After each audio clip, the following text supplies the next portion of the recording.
So now, with that being said, I'll introduce our first speaker, Dr. Maria Brown with the Maryland chapter of the American Academy of Pediatrics.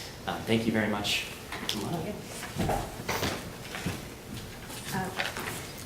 Good morning, everybody. Thank you, Matt. I'm probably going to end up repeating a lot of what you just said, all that good information.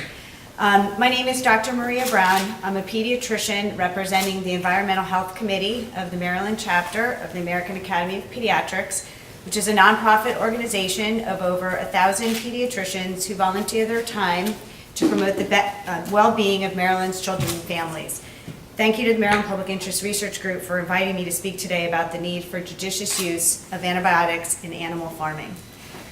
Since the 1950s, pediatricians and patients have enjoyed the benefit of having effective antibiotics for common illnesses such as strep throat and ear infections, diseases which previously could result in complications that cause brain infections, heart failure, and even death.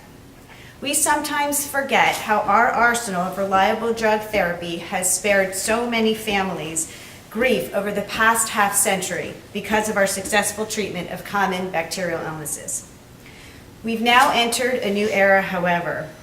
Pediatricians continue daily to treat serious bacterial infections in the most vulnerable of patients in offices, emergency departments, hospitals, newborn nurseries, and intensive care units. The problem is that some of our drugs, our antibiotics, are not working. So we may need higher doses of a drug or more than one drug to kill all the bacteria, increasing possible side effects and toxicity. The reason the antibiotics are not working is because the bacteria have grown resistant to our arsenal.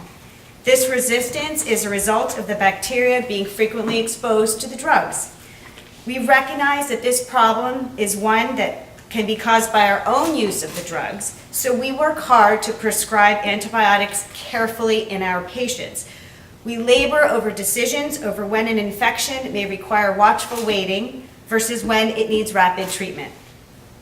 No matter how careful, though, pediatricians are about prescribing and preserving life-saving antibiotics, we will not solve the problem unless there is matched, judicious use of the very same drugs used on farms to treat the animals we eat.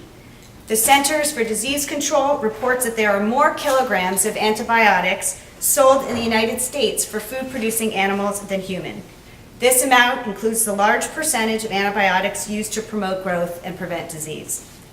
Simply put, sick infants and children and the doctors caring for them need effective antibiotics. Sick animals need effective antibiotics. In many settings, healthy animals may not need these drugs, and so as pediatricians, we express the need for regulation of these drugs on farms. The use of antibiotics in animals for non-therapeutic purposes may contribute to their failure in humans, including the youngest of children, who are most prone to complications from bacterial illness. We must work together efficiently, expediently, and without political divide to decrease inappropriate overuse of antibiotics in animal farming to ensure that the public has access to antibiotics that work.